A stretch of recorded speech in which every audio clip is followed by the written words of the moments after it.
Hello everyone, welcome to Redmen Radio. We're basically going to spend the vast majority of an hour talking about how amazing Liverpool are after beating Barcelona and dreaming of a potential double.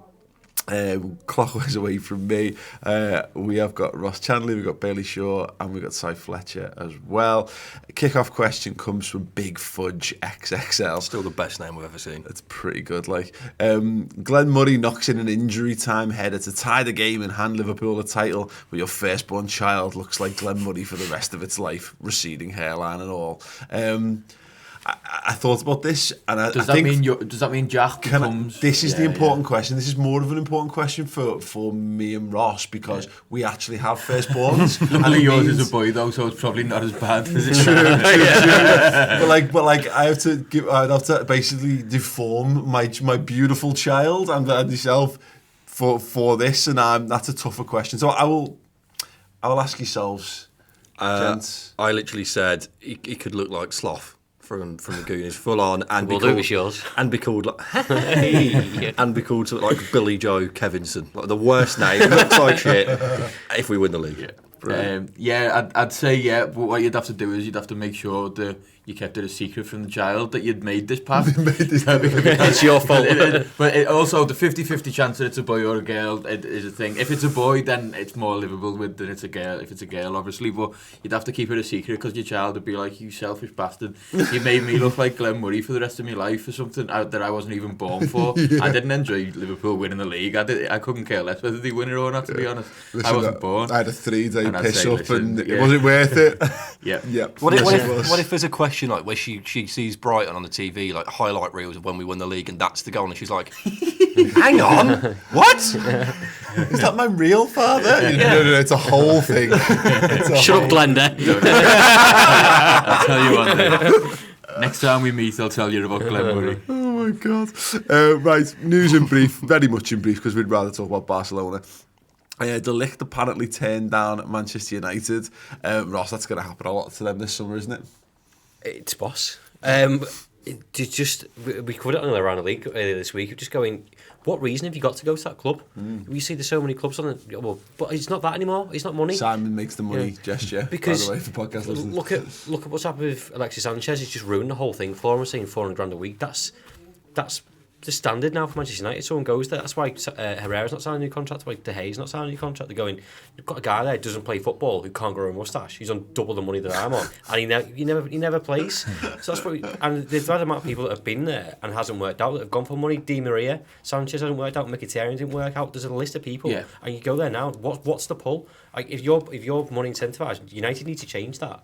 And go, you need to stop buying people and stop the cash. I don't think they do need to change that, if I'm perfectly honest. I think well, no, from our perspective, just carry on. Carry on like this forever and ever. This is glorious. The problem with players going to clubs for money is they probably, chances are, they're a talented player, but they've got the wrong mentality that you need to push on, like Liverpool have done, and like something Klopp always goes on about is how important the character of the player is before he signs them. There's a possibility that Ole Gunnar Solskjaer could sell them on a dream, like, hey, look, I'm doing this, I'm bringing back the glory days, and look, I've got Alex Ferguson's phone number, isn't that lovely? And all these new kids be like, who the fuck's Alex Ferguson? And but you're right, it's money, and Mike De Ligt, for example, he's like 18, 19 years old. He'll know he's got a very long career ahead of him. There'll be no pressing desire for him to go and earn $400,000 a week, when he can go and he might earn a quarter of that, but he'll learn how to be the best centre-half in world footy. And mount a title challenge. And mount and potentially win stuff. Yeah, it's glorious. Absolutely glorious. That was just on to that. That was the best thing, I think, sort of. Obviously, the game and everything was phenomenal, but if you take away sort of like the fans' reaction to it, I saw United fans, I saw Arsenal fans, all respective fans saying, that's where I want my club to be. That's exactly what we're missing. Arsenal fans and United fans are the core of that, saying, we've got an all right manager, but the system's just broken, and how do we get from step F, where we are now, to step A, where Liverpool are? And and United they don't even have the blueprint. They haven't taken any steps. They don't even know where to go with it, because you're right, the manager, no one's going to come to them for that. No one's going to come to them because of the state they're in. Not going to come for the competitions that they're in. So it is just the money, and you attract the wrong crowd with that. A lot of players will have grew up supporting Manchester United, and they look at Old Trafford and stuff like their comeback against PSG and stuff like they've had good moments in the last year, but it's the fact that Solskjaer had his good results, and then all of got a sudden, the job and then then got the job, and spunked it's gone to shit in the same way that it went to shit for Mourinho before him, and Van Gaal and Moyes before that. And Solskjaer is improving as a manager, and he hasn't got enough experience to prove he could well do it, but he hasn't shown that he can bounce back from a poor run of results and get the dressing room back on his side. The thing that Liverpool had when we started rebuilding the Klopp was Klopp helped paper over some of the cracks, because we weren't spending the biggest money on wages and we weren't delivering success. You know, we dropped out of, you know, we were back in the Europa League, weren't we? And things weren't going great, and Klopp's reputation was enough to get us off the ground until we built everything else around it. I think you need a few things, and I think you're right, more and more just money's not enough of a solution, because if money was the right thing, bear in mind, Mourinho, as much as everyone kind of turned on him this season, still a phenomenal manager. Yeah. Still, you know, and I've no doubt that if he was given a budget the same size as Pep and whatever, he probably would have done you know, at least been a bit more competitive. But you know, can be a fucking river either way. And it's the Klopp thing's interesting for me, because obviously Klopp came in, but the calibre of team we had were between 6th and 10th. You know, the players we had, they weren't on big wages, so he didn't have egos in the dressing room. Whereas Solskjaer's coming in after managing 2 mediocre clubs, coming in and when he's got Paul Pogba, David De Gea, Lukaku, Sanchez on stupid, he's got huge names to deal with in the dressing room, and he needs to clear it. He needs to balance the books and re-establish himself as the manager. And I don't know how you do that. Like, his response is definitely like, I'll tell Fergie on you. Yeah. I'll tell Fergie.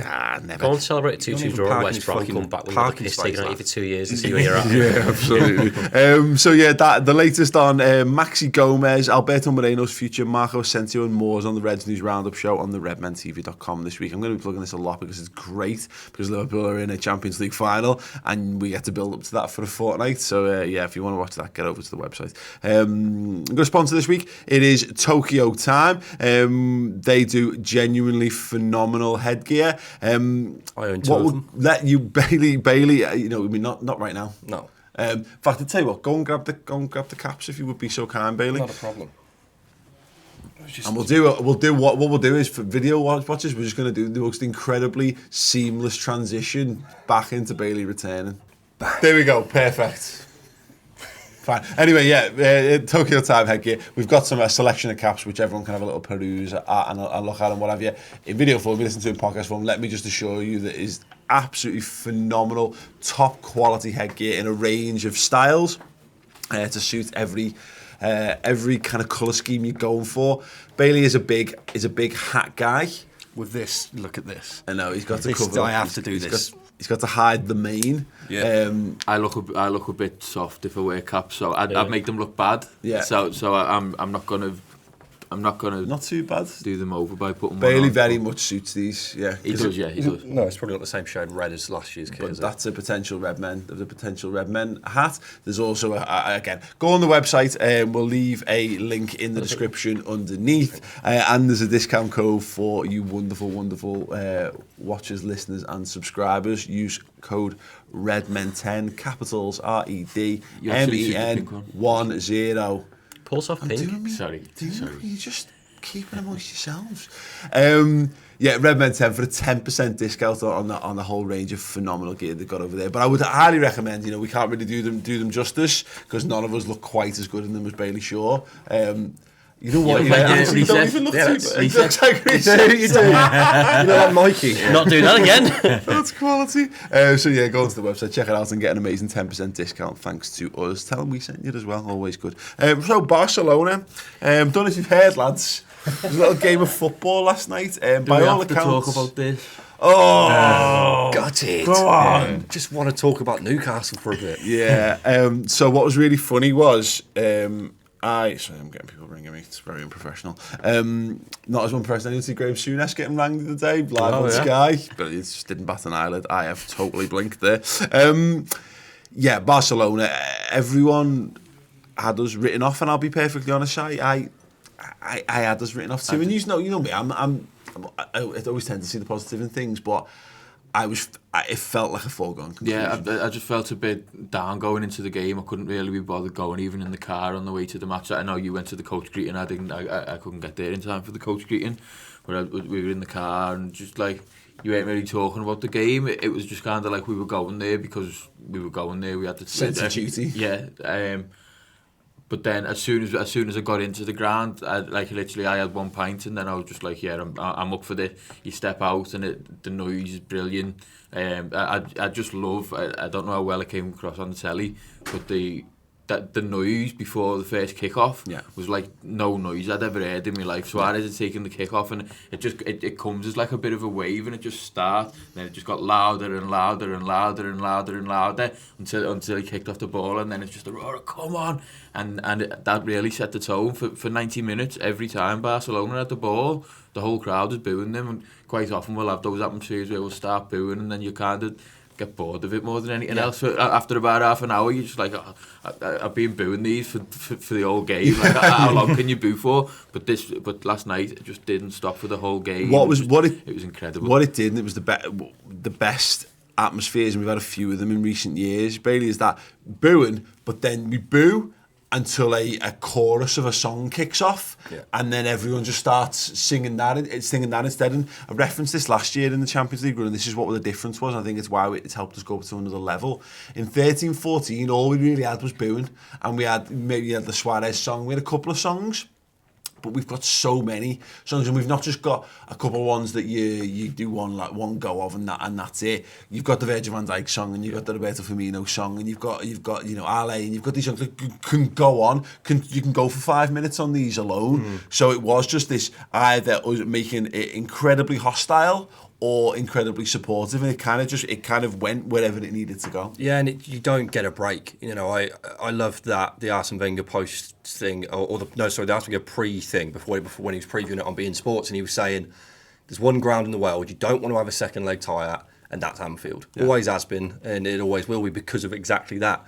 And you're right, being back in this Champions League, and from what Jurgen Klopp's done in terms of making us believe that we are the Titan that we thought we were 10 years ago, it's done wonders. And I genuinely, even when I watch it on the telly, I'm like, it's like an orchestra. Like just to sit there and listen to that, and because it rings around, and it's poetic almost, just listening to that, and to give it the fuck off Suarez in between sort of absolute into Ale into You Never Walk Alone, and just songs that are just like it's stunning. We when you consider, we did a bit of this on, was it the build-up show, and we talked about like it's 4 seasons since we played Real Madrid. Under Brendan Rodgers and the team that we put out there, and it's funny because Chris got caught on camera doing this, but like giving Ronaldo a round of applause going off the pitch because he battered us, he was brilliant, and we'll always do that to world-class footballers who put in those kind of showings, but there was none of that. We didn't give them a chance to breathe, and Chris is doing stats and tactics on the Messi stuff, and he's adamant that he had a brilliant game, and I'm like, great, so brilliant that he didn't score or get an assist, good on him, but we gave him a ton of time, and there was no like, oh look, it's Messi, oh what a privilege it is to watch this wonderfully talented footballer. It was just boo, boo you prick. Messi made the first mistake by trying to wind Andy Robertson up in the first few minutes, and if there's one person that the Anfield crowd won't let you try and wind up or try and have a go at, it's Andy Robertson. And again, it's just that kind of thing, the chorus and the whole roar of his name goes up, and then Messi's got everyone on his back from that point, and Suarez. Suarez did the same, trying to wind people up, and when they're on the pitch, we're behind them, and that makes them just feel 10 feet tall, going, you're trying to wind me up, but look, there's 50,000 people here singing my name. It's like that. It is that thing, isn't it? Us of like, we all do it. We're all more confident when we've got our mates around us. It's why like you get a gang of lads and they're more confident getting into fights. Now imagine being in a situation where, because Messi's got this at the new camp, I've never seen anything quite like the way they deify him and the Messi and the bowing and all that stuff. It's astounding when you see it in person. But like, there's like the best part of 54,000 people there who would just spark him out. If Andy Robertson went and pointed at him and went, go ahead, there'd be having that behind you. And again, it all feeds into it because we were desperate to just tell these lads that they meant nothing to us and we wanted to destroy them. I think before the first leg, I think Si's right. I think there's respect was there for Messi. Kind of think you guys that went over, go see Messi in the flesh. There is that. But as soon as the kick-off goes, I think you're right, they set the precedent for themselves of being quite gnarly and a bit of a pricks, and something that I've never seen from Messi before, because every time you see clips of him or you watch him on telly, he's like he's so good at football, and but that You first see the tricks and flicks. yeah, like, that's what you're seeing. not the snide shit but out of it. That makes him a better player for it. Yeah, but I didn't expect that from him because I've never seen him do it before, and it's such a shock when you watch it on telly in first. And we spoke about it on the final word. It's going, well, if that's how you want to play it, then Sam will do that. Suarez I kind of expected it from him, to be honest, but not to the extent that he went to. And then even beforehand, he was still doing mind games and stuff. And it's like when you're 3-0 down, I think you take any margin that you can going into a game. We're going to get on top of you.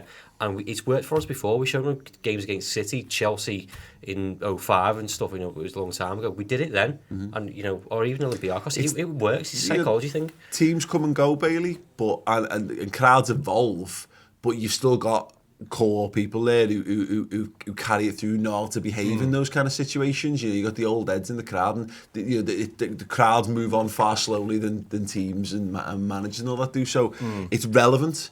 Like those great nights. My dad talked about it on the final word, like St Etienne and Inter Milan in '65, I think it was, and that's like in the blood. It's a bloodline of Liverpool fans that carries through, and this feels now. This is the perfect marriage, and we saw it at the end in the celebrations with the players as well. It's the first time in Yonks that we've gotten back to this notion of everyone's on the same page. Yeah. We've got an elite level team and a fan base that's prepared to up its game in response, and vice versa. Yeah, and it's the interesting thing is, like, when you look at like the generations of pundits, they're saying, because it reflects with the fans obviously, but you see the pundits' opinion with Souness saying Anfield's the greatest place ever, to then Carragher saying it, to even now Trent coming out and saying it. Like it doesn't change. If anything, it gets worse in terms of how hard it is to play there, because we've gone so long without a trophy. So every time that we get close, we're not going to let it go without a fight. And it's that, I think Barca got it wrong from the start. Letting Suarez take a kick off. Yeah. What are you doing? Yeah. What are you doing there? Yeah. Like to piss off the crowd from minute one when you can already hear how ready we are. That's just like setting. Yeah. That's like putting petrol on a fire. I think that's an arrogance thing, and I think Suarez. Because how many times did we see opposition crowds boo Luis Suarez or sing Luis Suarez? We know what you are and all that, and he'd just thrive off it and he'd buzz off it. But there was never. I think the fact that it was coming back to Anfield, and he even said when he was doing them man games, I think I'll probably get more claps than boos or something like that. How wrong it was there, and then the teams that we were playing didn't have the mental strength that this Liverpool side have got, and they didn't have the talent this Liverpool side have got. Well, Sterling comes back, he stopped playing. Yeah. But I don't think Sterling's got the strength that Suarez has got. I don't think Sterling thrives off the booing as much as Suarez does. Yeah. You see, like Norwich every time. So Suarez, the thing is, I think he's just, Liverpool was a stepping stone to him, and as much as he would have loved his time, and he definitely he tried to leave for Arsenal, and then look, treat it how you want to, but it's no surprise that he bit someone twice before leaving a football club. I think he thinks he knows Barcelona was his stage. He felt that was getting to the top stage, and we're like. And I think we've been a bit down in the dumps since he left, because he's the best player we've had, and who didn't want to play for us anymore. Certainly for a couple of years. Yeah, absolutely. And it's great just to be like.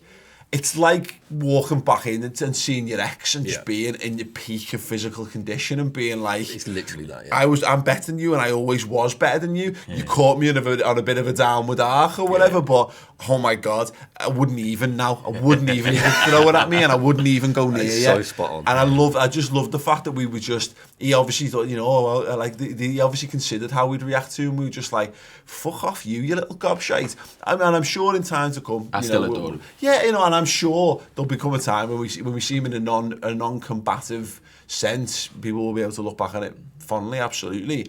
But I love that in that sense. It's like, no, there's no love lost. We don't give a fuck about you. We give a fuck about us. Luis Suarez's reputation for all the good memories he gave, all he did was he got us close to a title and then fucked off. So, ultimately great, good on you. I'm glad you've had a great career, but we're not going to let our love diminish our support for what's happening right here, right now. Yeah, bollocks to him. I want to talk about Joel Matip.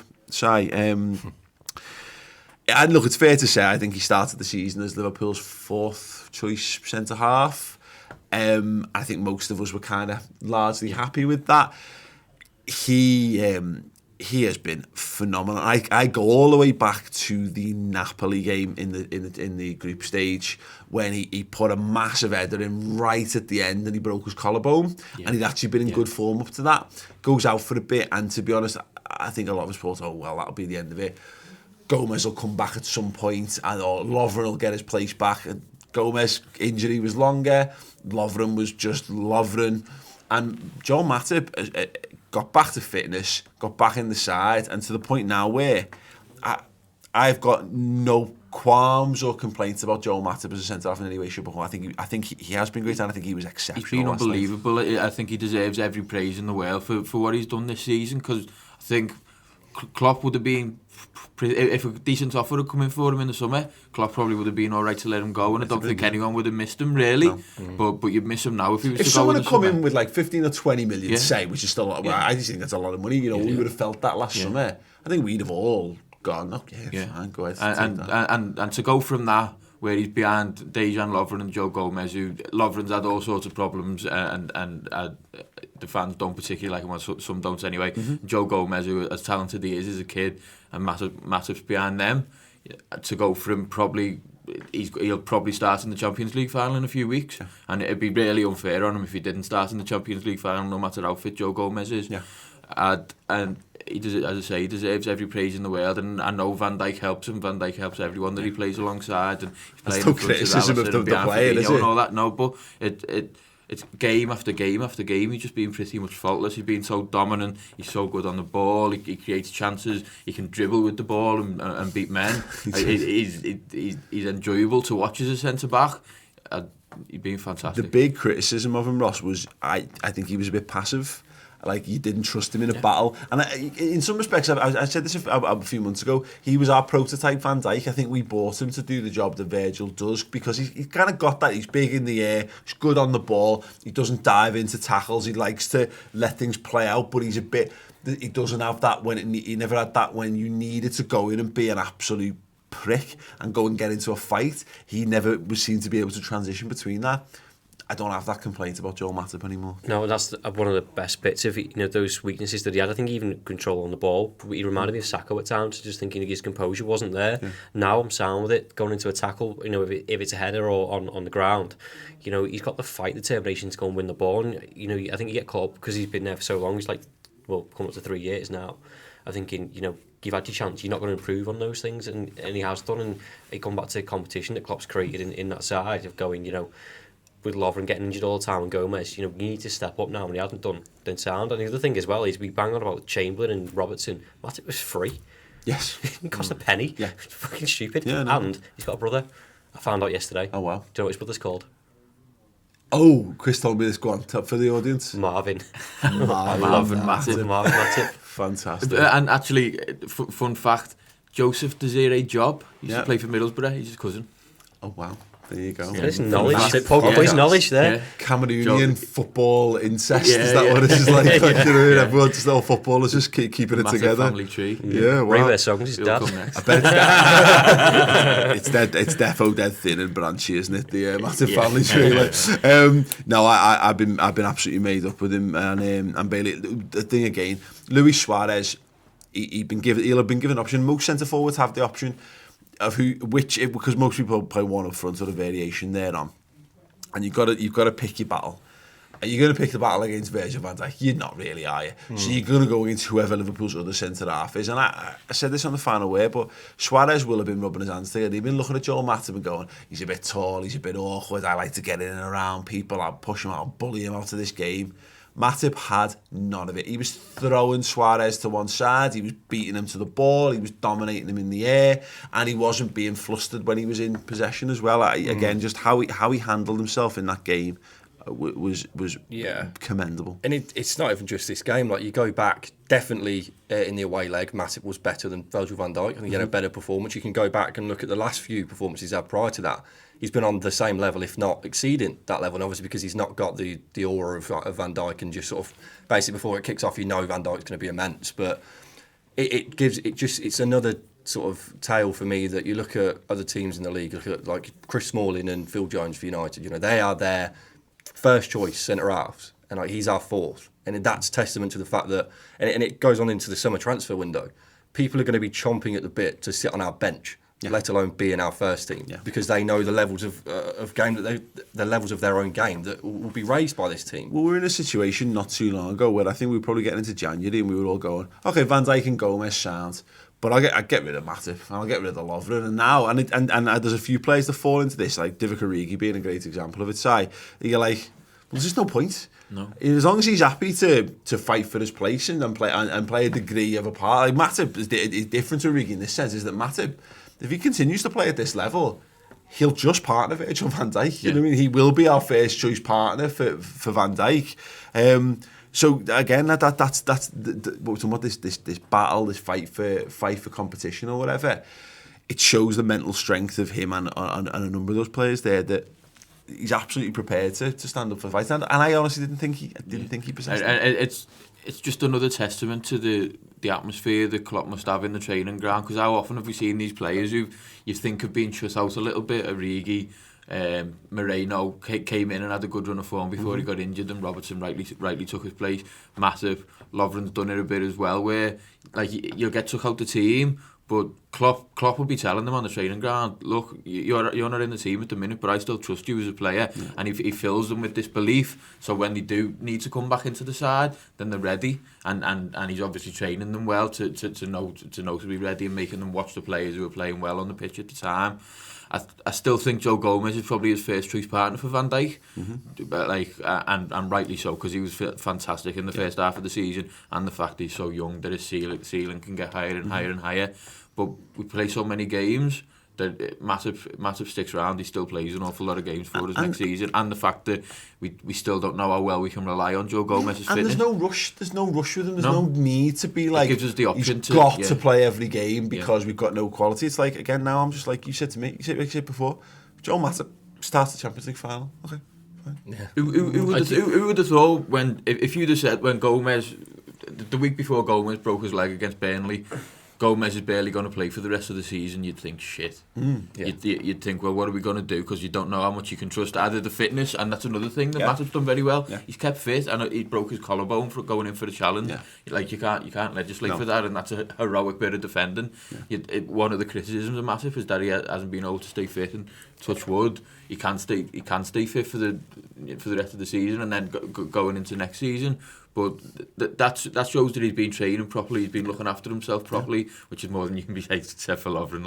In the bigger picture as well, you go into the transfer window, Klopp said it, didn't he? And I think everyone thought he was taking a piss, going, there's not many better centre-backs than Lovren and Matip. But he turned out he was right. So, there's other areas in the pitch that we need to improve in the summer.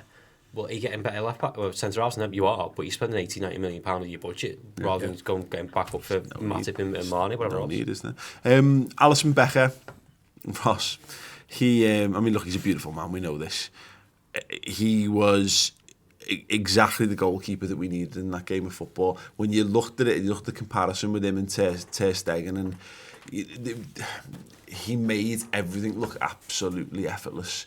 He's making saves, he's getting down low, he's pushing them away, he's catching things, his distribution was spot on, etc. And it's just that total confidence that he exudes. And you consider, it's funny, isn't it? Because I always do this, and I always have done this throughout my history of being a Liverpool fan, is you see the best in the players that you've got there. I was prepared to see a bright future for your Igor Biscans and looking your Loris Karius of this world, but you consider now it seems astonishing that we've managed to do anything at all without a goalkeeper as good, and now that we've got him, you realise just what we've been missing. I think he's difficult to judge sometimes because he has very little to do, doesn't he? Because our defensive midfield is so good, but that's the difference between a good goalkeeper and a world-class goalkeeper. When he's called upon to go and do something, make the save, and it's not just last night. You can name a handful of games that he's on more than that probably that he's on the season, like Napoli in the group stage that you already mentioned before. He doesn't make that big save. We're not sat here talking about beating Barcelona because we would have been out, and to get EP last night, when Jordi Alba's through, I convinced myself in the space of 2 seconds that they'd scored. But it's right. When you got him in there, just sticks his hand out, he knows, and he's got the confidence to go and do it as well. And it's not often, because you think of Fabinho and you're thinking, right, sound, get past him. You got Van Dijk, get past him. If that ever happens, you've got Alisson there as well. And just thinking, if you're on the team, just give up. Yeah, we were always going to need Alisson in that game last night Yeah. because we were 3-0 down against Barcelona. We were always going to have to take risks, push our fullbacks on. We were talking about this on the Man of the Match shows on the website now. It was a great show, actually. You're pushing your fullbacks on, and your midfielders have got to try and get into the box like they were. And maybe Mane isn't going to be able to track back as much because you need them up there to try and hit them on the counter. There was always going to be times where Messi or Suarez or the others were going to get chances. And every time they did, Alisson was there to make the save, and he just did it without any sort of force. And then when he had the ball at his feet, there was no pressure. He was just moving the ball on, and it took the pressure off us so much, and he was faultless. It resonates with the crowd as well, doesn't it? I think like even go back 12 months where we bought him, but in that situation the ball's getting passed back, like he's just get rid of it. There was one moment, I said, I've not mentioned this anywhere else, there's a fella behind him to the right of me, and he was there a few weeks ago, and I think I mentioned him then that he hates, he doesn't hate, he just doesn't rate Trent Alexander-Arnold. He thinks he's a liability, and he went to, this is the week, he went to, he needs to improve the defensive side of his game, suspect. That's your job, lad. That's your job, and I couldn't. I just went. You know what? It's defo not his job. His job isn't to defend. That's not Trent Alexander-Arnold's job. Like he's got one line job description: defend, lad. You know what I mean? Like, and he's like, there's so much more to his game than that. But he also had the great shot when you realise, because the fella who's directly behind me was buzzing because he started chatting shit again, and we took a throw in and Alisson controlled it, and there was a little bit of like a heart-stopping moment, and he went, pick it up, just pick it up for so, and I normally like have to go, just let it go. The fella behind me, because he was so hot, he was going, pick it up, you can't pick it up for the throw, you can't pick it up for the throw. You kind of went, you defo can't pick it up for the throw. I thought you could, and I was like, I might be being even optimistic by saying it's been 15 years since that rule, since they changed that rule. Like, I never knew that, and it's like, oh my, well, fucking shut up then, like, because if you don't know the rules of footy, then don't be like. I bet he's been screaming at people at the telly, like, oh, he's terrible, this goalkeeper. Why is he not, like, hating footballers because he's fundamentally doesn't understand the rules? Yeah, he stood clearly next to the goal. It's an open goal. Why is this? He's offside, mate. He's offside. Did you notice Jordi Alba was throwing yesterday? Oh my God! Fucking every one of them. Oh my you see God! Him? All foul throws. I don't think they took just straight down one throw in that entire game that was a proper throw. Did you see the referee that refereed that game also refereed Argentina versus Nigeria, and the referee afterwards in an interview said, "I'm a self-proclaimed Messi lover." That's in an article. Yeah. He's an absolute Messi super fan, and he refereed that game. Brilliant. Yeah, the throw-ins were shit. Throw-ins every time. Like, it was just, as the game went on, the people in the stands were getting more and more irate, because you can always tell there's a few things. It's like when people move forward and everyone starts kicking off about the original position of where you should be, and then, of course, you just got the... just grown men just gesticulating wildly. That kind of stuff, though, it's just another thing to wind up the crowd, and it makes the crowd louder, and it means Barca are shitting themselves a bit more, and it actually means the ref might end up being more likely to make some decisions in our favour, because he's scared. He's a little bit scared, as you would be. But they get a wonderful shout of, "These are shit, these." From behind me, man. You know things are going well when you get the deep Scouse voice of, "Get into these are shit." Favourite moments from the match? Anyone want to throw any out there? Fucking Trent's corner. Genie's third goal. Genie's second goal, our third. All of it. Let's start with the corner. A moment of absolute genius. I've still watched it about 20 million times though, in between recording shows. Just got to watch the highlights again and just thinking there's different stories. I think someone said now it's been reported the ball boy gave him the ball that quickly, and when this is on, he got name checked in an article. He said 14-year-old with his name. Cy Hughes. I was trying to think who it was. He's going to remember his contribution to that game for the rest of his life, and you would do, wouldn't you? Imagine being that. Imagine being that 14-year-old lad who rolls the ball out. But it was a mad sequence of events because I was watching it with my dad. And when he won the corner originally, my dad's like, dead mature that. Then the comments went, real mature person. And I was like, yeah. And I went like that. And he just went, it's Van Origi. And it was like, and the goal went in. It was just like, just bedlam him. And it was just like, just one of the moments, just fucking brilliant. The wherewithal, Bailey, to just decide in that environment, at that time of a football match against that opposition, just to try for for shits and giggles, I'm just going to boot at the early corner and see what happens. And I mean, and this is why it's one of the perfect moments. And Gini's second goal is also one of these perfect moments. But for this one, Divock Origi just misses that. Like, you're meant to, the referee's meant to pull that back for some reason, or you're meant to miss it and you look like an absolute tit because you've tried something clever and it's not come off, or it does get to the player and Origi's not looking and it hits his arse and we all fume on Origi, or Origi does see it like he does and he puts it into Rose Ed because it's Divock Origi, etc, etc.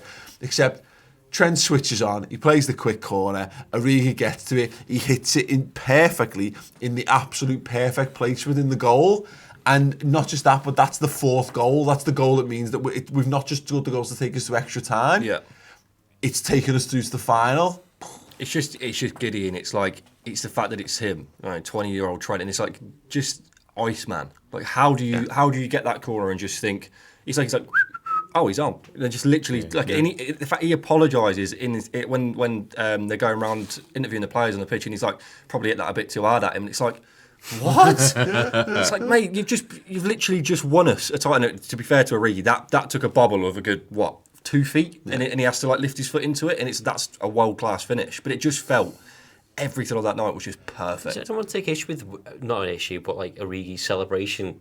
Because like he doesn't know how to celebrate. Just in general when he scores goals, like even like Newcastle when he's like Everton when he takes the goal, it's like but he's like, why are you taking the ball back? You don't see like proper like facial expression or. I prefer that. He just looks confused. Well, yeah. How is this? I think he always looks a little bit confused anyway. To be honest, even when there was a few times when he was holding the ball up when he's got like world class defenders around him and he's like kind of like goofily like boggling through them, and then I shouldn't be here. Yeah. Then he just comes away with the ball and then just lays it off or whatever. Like he always just looks a little bit goofy, but I think that just adds to how much I love watching him play. There's a degree to which I'm in the stands going like, what the hell is this happening in front of me? How am I here? How have I come to this? Like I always reference it but we're like 4 years from the 10-year anniversary of Istanbul when I was just so deeply upset, and I never thought we'd ever see anything like that. And we've been. I might never see it as get to a European Cup final again, let alone win one.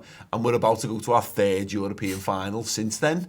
And there's a degree to Origi, which he must be like. Couldn't get a game for Wolfsburg last year. Like I got booted up. No, I've not kicked the ball. I've barely kicked the ball in anger. This is the team got to the European Cup final. They wanted me for some reason, and now Jürgen seems to think I'm better than Daniel Sturridge, and I'm better than all this stuff. I genuinely think these guys will look back on that like in the third person. Like when it's just out of body experience. Yeah, just dream state. I reckon that when they try and think about exactly what happened, you can't. Because the crowd takes over and the moment takes over, and you just play for the badge. Because nobody would look at Shaqiri and Divock Origi and be like, you're better than PK, Alba, Langley, Ter Stegen in goal. A team that has just won the La Liga like 2 games to go. Yeah. But they played like they were gods. They played like there's experiences you have like that. Absolute world-changing experiences, especially sporting events. You look back and you're like, I don't know how I've done that. Yeah. I don't know where in my body I bought that performance from. And I feel like every single 11 on that pitch and the substitutes that came on just played out of themselves. It was brilliant. But it's another testament to the manager, isn't it? Say that Origi's even there.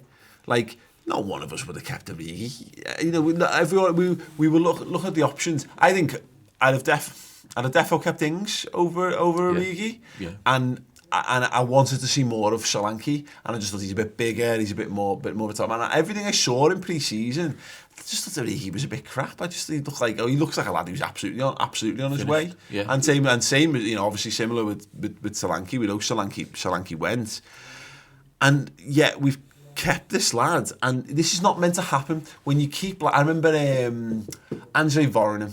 So we had Andrei Voronin, we got him. Yeah, I know. We got Andrei Voronin, and he was actually all right when we signed him, and then when we signed him, he was crap. So we sent him out on loan, and he was brilliant on loan. And we brought him back, and we're like, well, he's been brilliant on loan, and then he was crap again. That's what's meant to happen. Lads are meant to be not good enough for Liverpool, and they are never good enough for Liverpool. Whereas under this manager, everyone gets better. Goes back to all that belief that he's instilled in every aspect of the football club. Firstly, you've got the owners believing him, and then he's got the players believing him. He's obviously got all the fans believing in him now. But it must just be on that training ground. Everyone must just every word he says. They must just believe every word he says as absolute gospel. Yeah. He must just be like a higher figure to them. I'll put the gauntlet down and I say I think he's the best manager in the world right now. I don't. I've made this argument yesterday on Twitter. It's depending on whether you define success as winning trophies. Yeah, that's up to you. I don't. What he needs.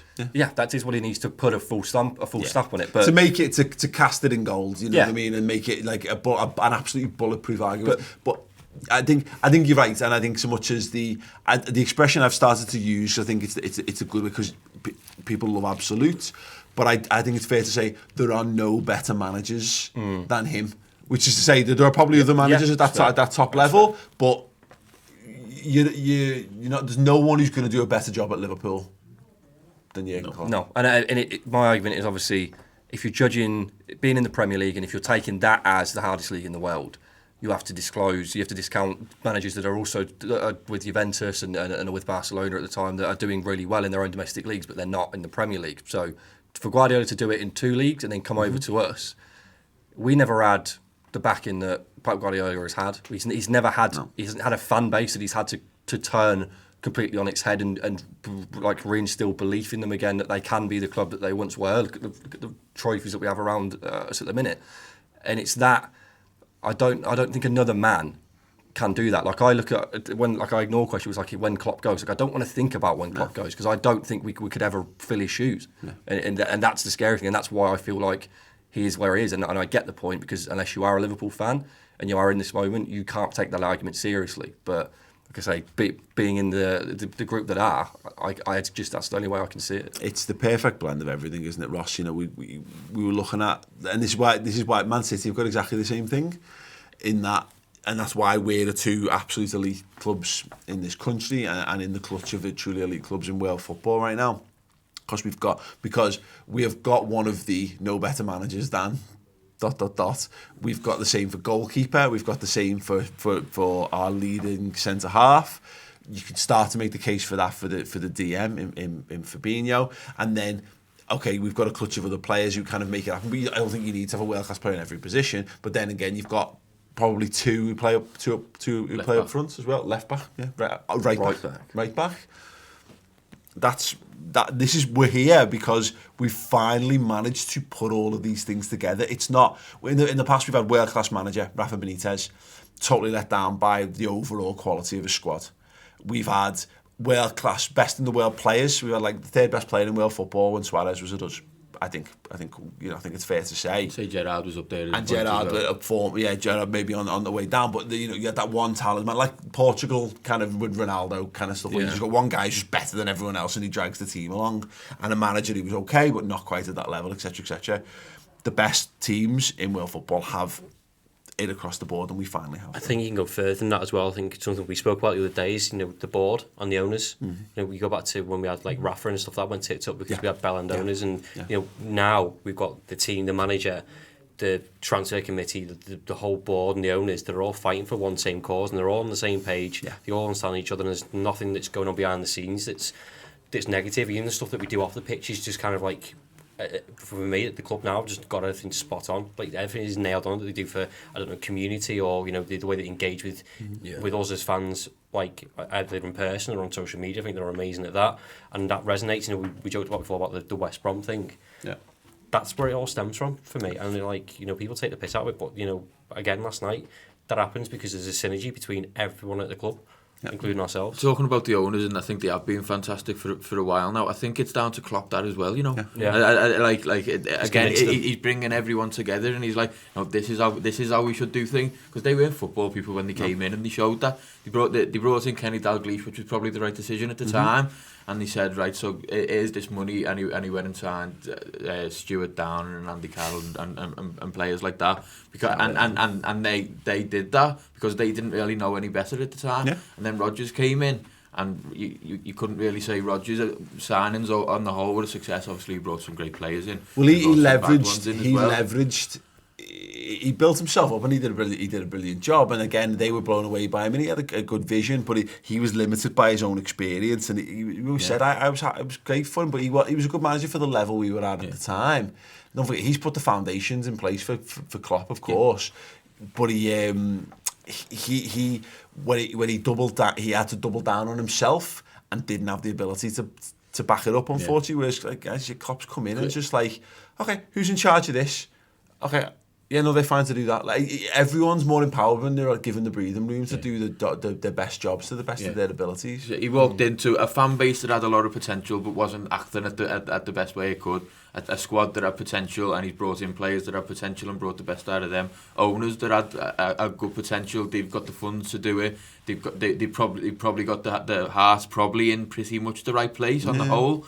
And he's just brought out the best potential out of every single one of them and turned them all into world class fan base, world class players, world class owners, world class club. The manager that comes closest to it, and it's going to sound obscure to people who aren't Liverpool fans, is Fergie. You know, it took him 3 seasons. He was on the verge of being sacked. He hadn't won anything yet, and it was then the next 10 years where the success came. And that's the patience that is what we're waiting for. Everything is there, but the silverware. Yeah, Jürgen's earned it, hasn't he, Ross? You know, on this way. You know, he's unlocked funds. When people go, well, Liverpool have spent blah blah blah. It's just there was some video Chris showed me before of one of these fucking terrible YouTube channels and Instagram thing and all that kind of shite. And it was fans of other clubs saying, why do you date Liverpool to win the title? And so someone go, they've spent this kind of money, and some of them are my friends on there, and they just fucking they're all knobheads because they just take these top line Twitter reactions to things. Liverpool spends £150 million on the defence, and we got to a fucking Champions League conceded final. 22 goals in the league. And sold someone for 150 million. We sold our best player and reinvested it not on just another frivolous forward. We went and built a solid foundation. Klopp, we've been in Europe 3 times in 4 seasons under Jurgen Klopp, and he's taken us to the final every single time. We've in 2 seasons running now, we will have earned almost the most money you can possibly earn from the Champions League. Yep. And there's so many hurdles that are in that of, like, losing finals and stuff. You still have to remotivate those players to be able to go and do it again. And he lost his assistant manager halfway through the season, which everyone compared it to Paco. Reading that friend and thinking Gerrard talks about how much of an impact exactly, Paco and that one ticked up. Like, the fan base lost their heads at certain points, and when we drew 2 games, they were the reasons why. Or like the whole Nabil Fekir thing, as much as we hate it, we still bang about it now as fans and going, well, that's the reason we have done this. He's just got not arse. He doesn't see things as obstacles. Just like It's just got solutions, not problems. He's got an aura of a man that when you walk into the room, everyone just hushes. You're like. And like, it takes a special kind of respect to demand that from people, and I think that's exactly why when Virgil van Dijk met Klopp, he was like, "Yes, I buy into you as an individual, as a person, because I believe in your ethos."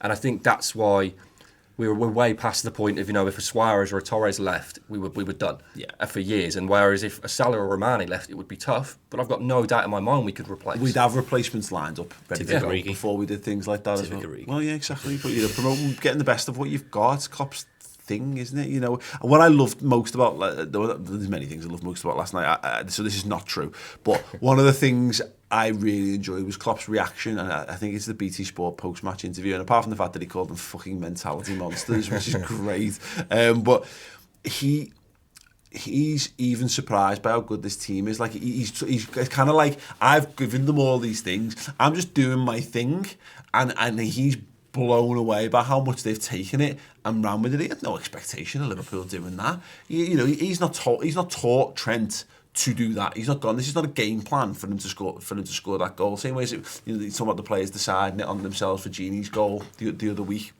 from the set piece.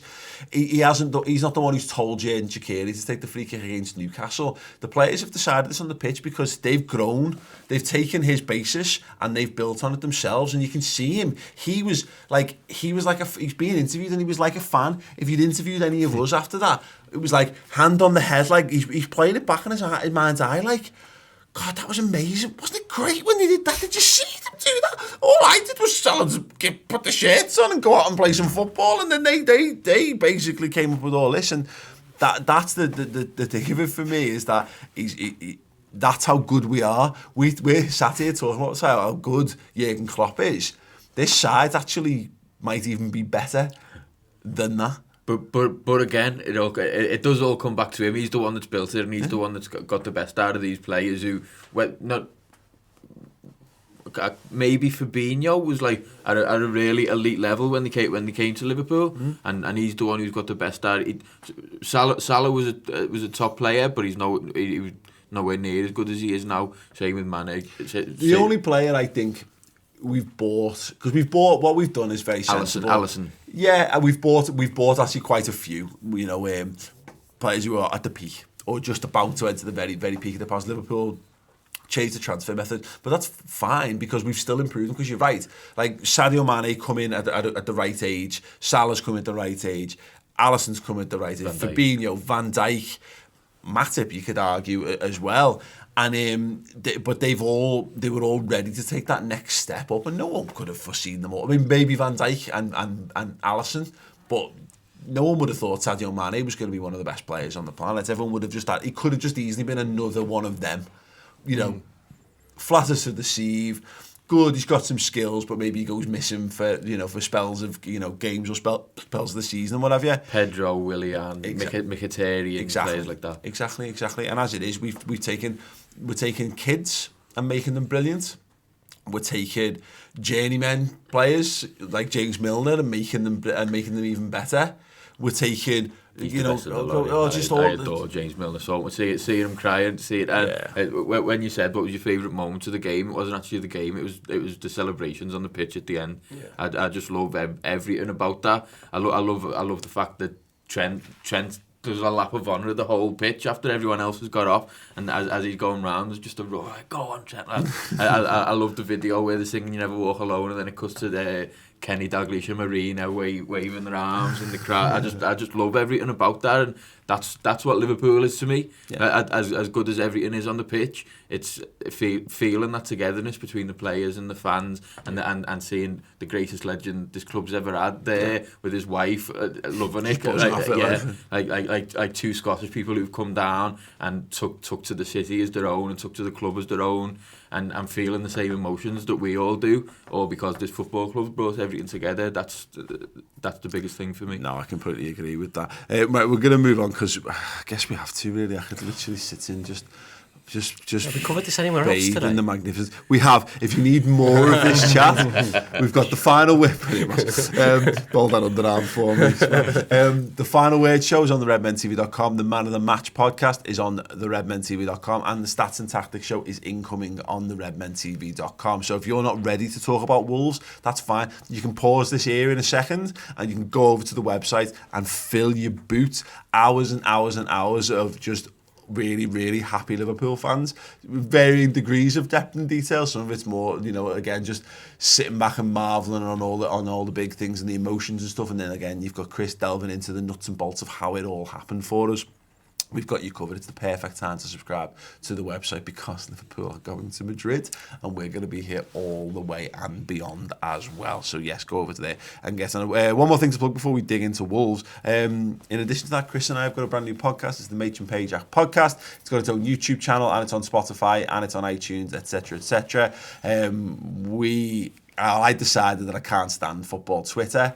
Is a little bit on that. We've lived in this world where the team we hate most in this world, Manchester United, have just been incredible for most of our adult lives, well, childhoods and adult lives.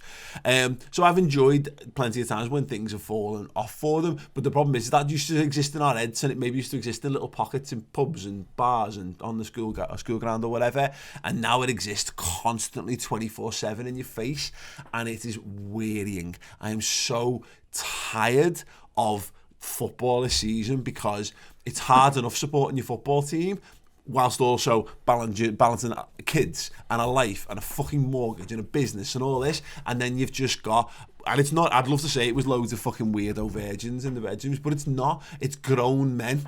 It's grown weirdo not virgins and all kinds of people from all sorts of weird walks of life and social backgrounds and all that who have just seemed to think that this is how you're meant to communicate about football. Cool, we'll annotate to that. We'll leave a link in the description. Mach X Pajak, the Mach X Pajak podcast. That was number 3.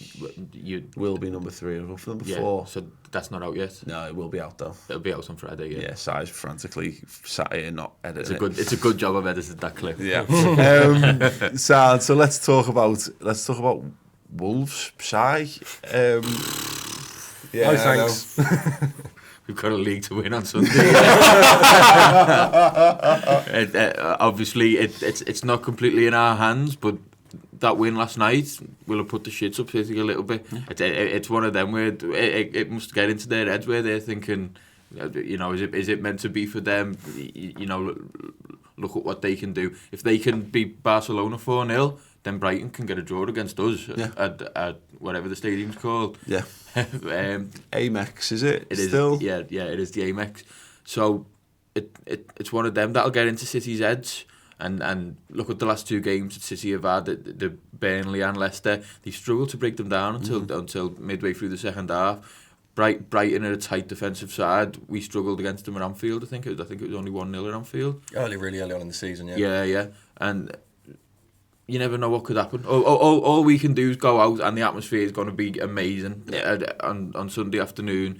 Even if we don't win, the lap of honour at the end of the game, the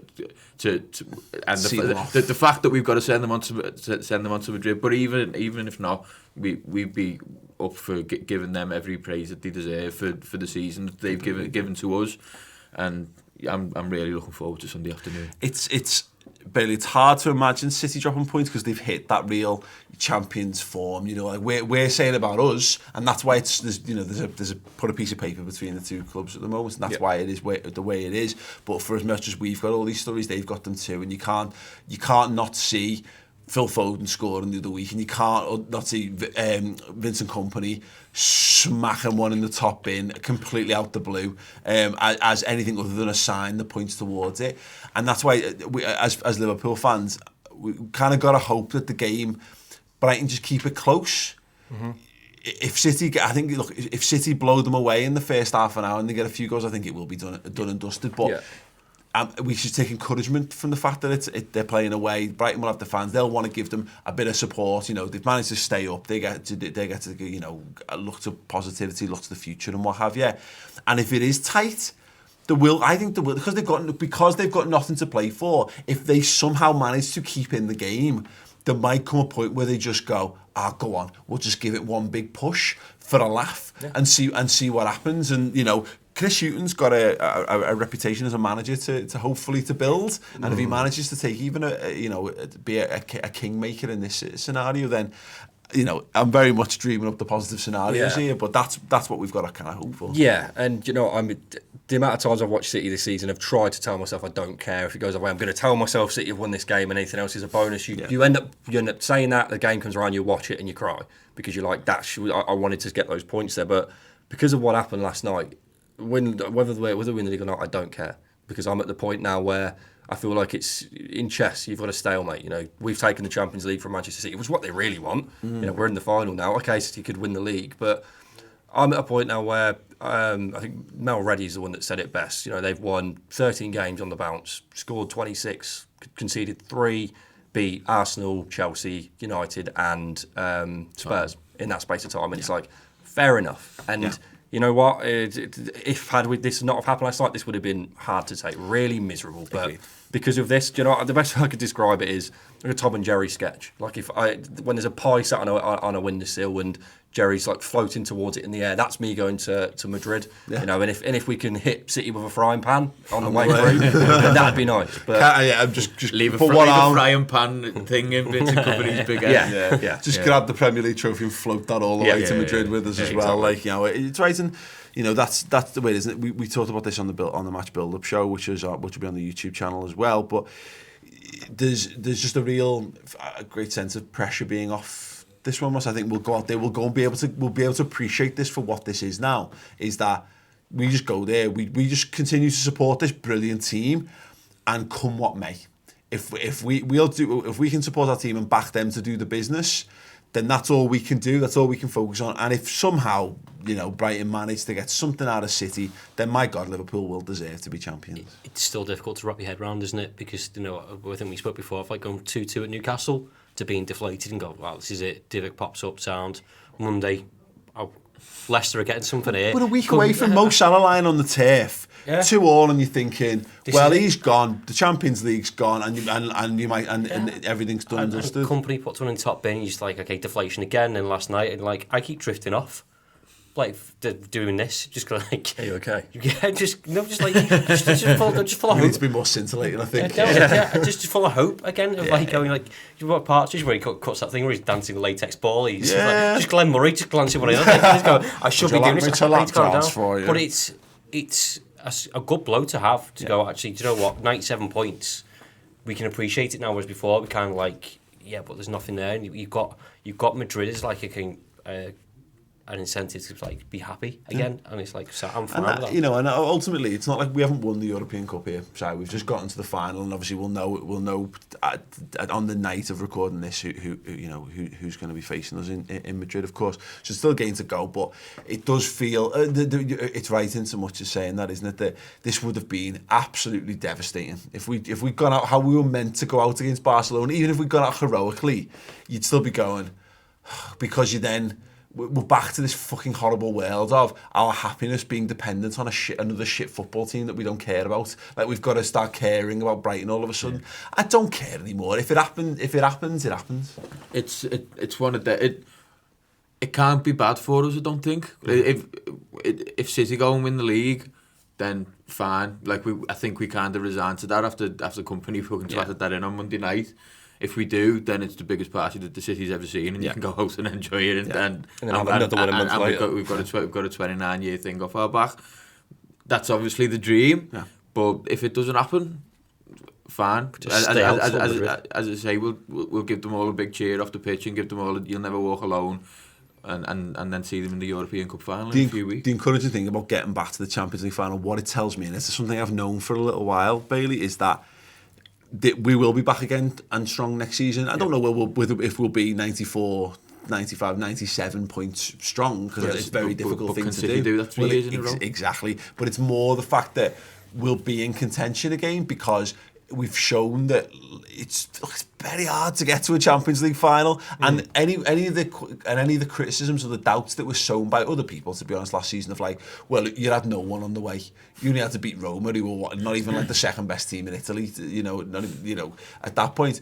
Well, if we manage to do it, we've made a final this time around, having beaten everyone. We've beaten all comers. We've beaten the hardest teams you can have along the way. So there should be no doubt in everyone's minds that this is a positive time. This is a great era we're entering into for Liverpool. Yeah. And look, I feel like it will need a European Cup. We'll probably need to do that just to galvanise the whole endeavour. But if people think that Liverpool are going away, they're sorely mistaken. Not a chance. And it was partially being just high on just like the emotion from last night. And I was texting Tom and I was saying, there's no chance we lose this. Like, I feel like, and I've touched wood for people out there that are superstitious, but it feels like from what happened last season and just the time and the Klopp and this team specifically, and if we do lose the league by a point, then this team there's going to be so much fire. Imagine how angry they'll be next season, given that they've just raged their way to a Champions League final past 10 times harder opponents than they had getting there last year. Imagine if we do, you're right, if we miss out by that narrower margin this time, imagine the state of what we're going to do. The hunger is going to be, like, it's not going to be quenched until we get that title. Yeah. And that's why, and like I said earlier, if we'd have come out the Champions League and lost the league, that would have been horrible to take. But because of what's happened, I feel like that's the biggest boost we could have ever asked for. And now I'm at the point where it's not right for me to say, because I was having a conversation with Si before you went to the game, like, would you have taken a ticket for this game? And I was like, probably not, because I didn't think we'd do it. And I wouldn't want to go there and see the heartbreak in person. And I was proved wrong. So there's no point me saying Brighton can't beat Man City. Of course they can, if this has happened. But it's that point of, I don't think we talk about cycles all the time. How United are at the end of their cycles, Chelsea probably are as well. Spurs are on their way there. This is the start. This is the start of the fire, and we've already gone through 3 finals by this point, and we've barely even gone off the mark. I think the encouraging thing is, just back onto the games. City have played Leicester and Burnley, as you mentioned, who had nothing to play for. Still give City a game. Newcastle had nothing to play for, still give us a game. Brighton are safe, and they said last home game of the season. But it's the same for, I know it's the same for Wolves as well, nothing to play for. But you can take encouragement from that, going like, they're not going to sit there and lie down, are they? Part of what being a football fan is all about, especially if you're in the ground, is being able to rub something that you've done into other football fans' faces. and so them Brighton fans will be right up for it. Oh, they're not going. You don't say exactly. This is the thing. You're right, Bailey. And again, similar to you, so I was so downbeat about our chances against Barcelona. But I didn't go into and just keep quiet. I went there and I sang my fucking heart out because that's what I do. I go the game. I've got, that's why I go to football. Brighton aren't going to be like, oh, well, possession for this. Is not Everton giving a guard of honour to David Moyes as they send him off to Man United. Like, you know what I mean? This is. But Brighton, I hope anyway. That's because that's what football's supposed to be about. They'll be there going, fuck it, one last time. We're watching our team before we go off for the summer. How many times have we heard opposition fans saying to us, "You're going to win fuck all over the last couple of months"? That's what it's all about. It's being able to, as the final whistle blows and it's a 1-1 draw, laughing in those travelling City fans' face who came up expecting to see Vincent Kompany lift the title. And instead, you get to go off on your summer holidays on a positive note, not thinking, oh God, we're going to be in a relegation scrap next season. Maybe we can challenge for a little bit more. We can cause some problems. That's what those guys are playing for. You're playing for the optimism because none of us needs it. None of us wants to go into the summer feeling downbeat about the club. The only reason we were like that last year was because we signed Fabinho about 2 minutes after we got beaten in the Champions League final. That was the only thing that softened the blow there. But we had a few weeks of being like, oh my God. And nobody wants to go and that's what we've got to cling on to. We've got to hope. But, and I had to caveat all this because I did this on the build-up show as well, of course. But look, City are fantastic, aren't they, Ross? And look, they should really just absolutely wipe the floor with them. And if they do, then I think we'll all have to hold our hands up and go, yeah, you can't. If a team wins the league on 98 points, then that you've got at the very least tip your hat to that side. Yeah, I think it's something you can't quite do now while you're still in the thick of it and you still want them to drop points. I think like you just said, give it a couple of weeks. If that is the outcome, then as much as the shit slinging there is and how much you hate them and the FFP stuff we always bring up and everything else, it is respect there, isn't there? And there's competition, and we've both driven each other to this amount of points. I think because last season they were comfortable and they took the piss, but I think we put loads of pressure on them, and I don't think Pep likes it. And I like the fact that we can talk about because the word pressure's become a bit of a meme, the same way slips become a meme, and it becomes you're not allowed to use these certain words in football because they get used for because of Spurs, because they use as banter tools. If a pool run it to Anfield, and if they do, because we've still got to win against Wolves, of course, which is no short task. But if it does go right down to the wire, the fact that we can and having the European Cup potentially and having twatted Barcelona, it means that we're kind of bulletproof from banter, at least for this spell, aren't we? Which should make everyone take the pressure, because it's been a pressure on me. And that's why I did that rant on football Twitter on MXP podcast, because it's an annoyance to football, and at least we've got a bit of a blessed relief from that for the spell. And I'm completely with you on the football Twitter stuff, because it's when you work in an environment that is new media and requires you to check socials all the time and to be up to date with everything, you can't get away from it. You simply can't. And you can block as many accounts as you want, but they're always there. I deleted my personal account the other day.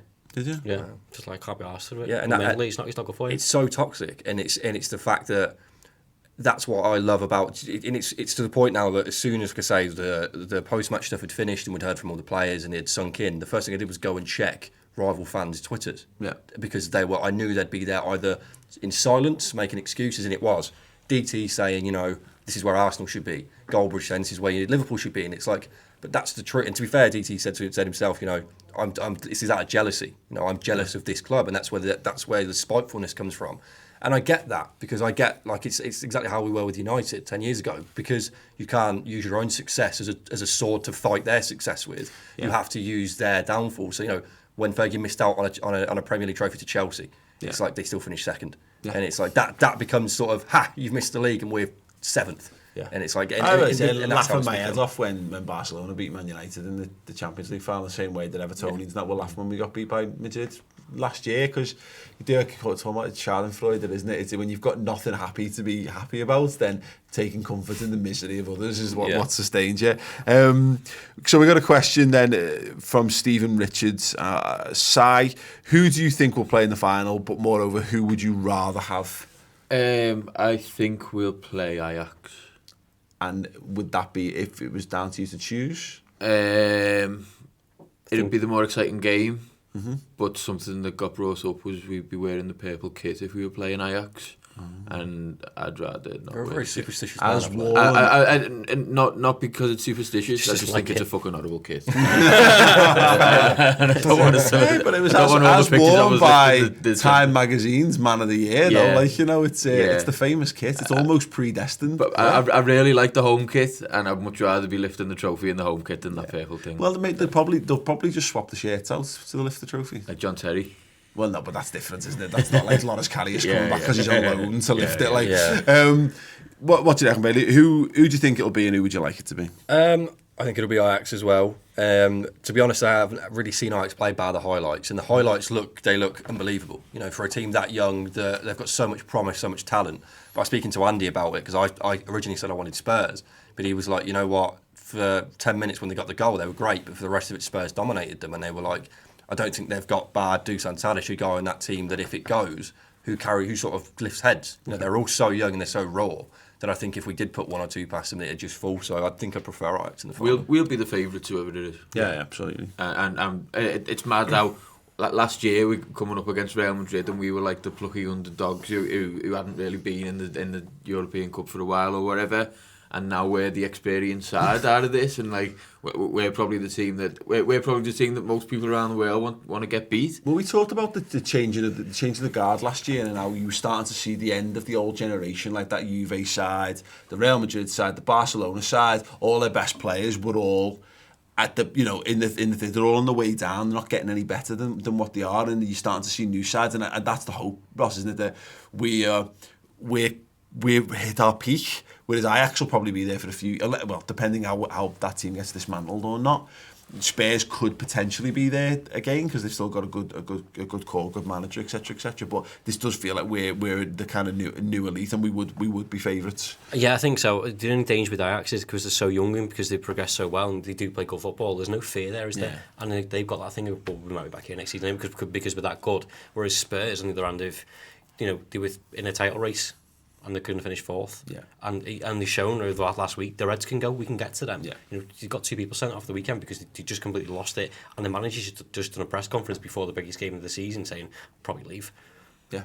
Nice one, cheers. Yeah, good on that. I feel like we'd have a better. I feel like because we know Spurs. Yeah, I had this. I want Spurs from a practicality sense because I don't know how fit their team's going to be, and I said this all along. I said Spurs' legs were going to fall off. I said this from before the season kicked off because they had too many people involved at the World Cup, and I think if it comes down to a war of attrition, I think we'll be fitter, and I think we've got slightly more talent as well than them, and we've got the experience of having been there and done it. However, in terms of just a glory tie, I love the idea of Liverpool half Scouse, half from Amsterdam, all gathering in Madrid, singing the songs, and all getting on with each other as well, hopefully. And I just really, really like the idea of that. Whereas if it was Liverpool and Tottenham, like Tottenham fans are from London. Yeah, you're not wrong. Bellends, like, but the other thing as well, I think if we got Spurs, I think I'd probably want them to get fourth. I'll not bank on the fact they have to win the Champions League to get back in it next season because that's an extra motivational factor for them. I think there's definitely that, isn't it? Come fifth and don't get the hope with both of those teams, though, is that the stuff that we've talked about and what Liverpool have gotten brilliant at this season is the shithousery, it's the bit of the dark arts. We've been experienced, we've come up against the best, and we've pulled things from them along the way. Yeah. And that's what we'll have to use, and that's what Liverpool were so good at using in like I think it was like '84 and the third and fourth European Cups. We were just better at the whole endeavour, so we knew how to take time out of the game. We didn't need to go there and be scintillating and be amazing. We had all the things going for us, and I'd like that, and that's how it should go. You can't discount the brilliance of Ajax. They might just come and be youthful and exuberant and blow us away. Like, it could be a thing, but they've done it to teams before. But you see, like what Barcelona have been in this time of dominance, what Real Madrid have been during this time of dominance. We should be. This looks like, my feeling is we're at the start of this run now. We're going to see a spell of 5 or 6 years where we are right back. We're in the semi-finals every year, and we're in finals every other year. And that's why Madrid beat us last year. Like, I know you can't legislate for Karius' mistakes, but Ramos, Val and Salah, that's experience. There was but there was Harris as well. Yeah, but that's true. That's true. But there's so many instances in that game where they were just slowing the game down, especially once they got the lead. They were just slowing the game down, winning contentious decisions with the referee and in the referee's ear constantly. That's what you need to be like if you want to be a top team at this level. Liverpool did it well against Barcelona, and Barcelona did it well against us as well. And I think we'll learn from that side. We'll learn from the final last year, and the more we go on, the more we learn all these little ways to just when you're in the lead, slow the game down and how to get into the other team's heads, how to piss off the other team's fans. That's what you get from being a team top level. Completely agree. Yeah. Last question then on this podcast. We're going to do the subscriber Q&A in a moment where we answer loads of your random questions. But yeah, Zippy Bungle says, if you had to give one thing up that you really like so Liverpool clinch the title on Sunday, what would that one thing be? Doesn't really make sense, this question. So, okay, let me give you an example of it. If I told you Liverpool win the title if you gave up beer, you get to watch us win it, but you can't go out and celebrate it by getting you give up beer forever. It's like a would you rather. Drink something else. Is it just beer? Okay. Yes. Okay. Just as an example, I just drink Bottle. So much wine. Bottle of white wine in this hand, bottle of red wine. Stone cold smash in the middle. There's not. I could abstain from a number of things for a period of time. I mean, I'm not going to have much choice, to be honest. If Liverpool do clinch the title, I'm going to be good for nothing for a few days. So you know what? I'll give up sex for a few days because I'm not going to be able to be physically capable. What if it's forever though? What's your threshold? I'm definitely not giving sex. That's too point. important. I'd give up alcohol forever to see Liverpool win the title. Yeah. I put food and being a doubter. I don't like doing this. I give up mental fragility. What about meat? I would go vegan for not forever. Maybe I'll try it. Maybe because the thing, if I did it for like a year, I'm sure everyone's vegan seems to think it's boss. I'd do it for a year. They all seem to think it's fucking amazing. So maybe I just love it. Like maybe that'd be a good thing. I'm way too much of a pussy to give up meat. Like it's too much of my Too diet. much. Like bread and sandwiches are just very difficult things to happen. Like I went quite different angle. I said the satisfaction of having a poo. You know, so like just nothing but painful poos. That genuine paradise feeling when you wait all day and you want to go home and just be in that zen zone. This podcast gets how many views? Usually about 20,000, 30,000. People in the comments will know exactly what I'm on about. Okay, let us know if you know what Bailey's on about, and we'll leave that there. Brilliant. On the bonus Q&A the other week, he was going on about these tablets he has to... Yeah, people were right on them. Stool softeners or something. Yeah, something like that, yeah. Brilliant. So questions coming up. If you had one game of football you could relive, I think it's before you die, what would it be? Any of the Redmen team getting subbed on for a corner kick in the 94th minute, who would it be? If you could be bitten by any radioactive animal and gain its powers, what would that be? And a whole load of others as well. Who would that be? Our 5 Liverpool penalty takers from the current squad. Go to the redmentv.com and sign up for that. Also, as I say, don't forget to go to the Tokyo Time website, and we'll put the links to all that. And a code, of course, is Redmen10. Get them, the hats are fit. They're so fit. If you've got a head that suits hats, then you should be all over Tokyo Time caps. Other than that, guys, thank you very much. I've thoroughly enjoyed that. Up the mighty Reds. Walk on.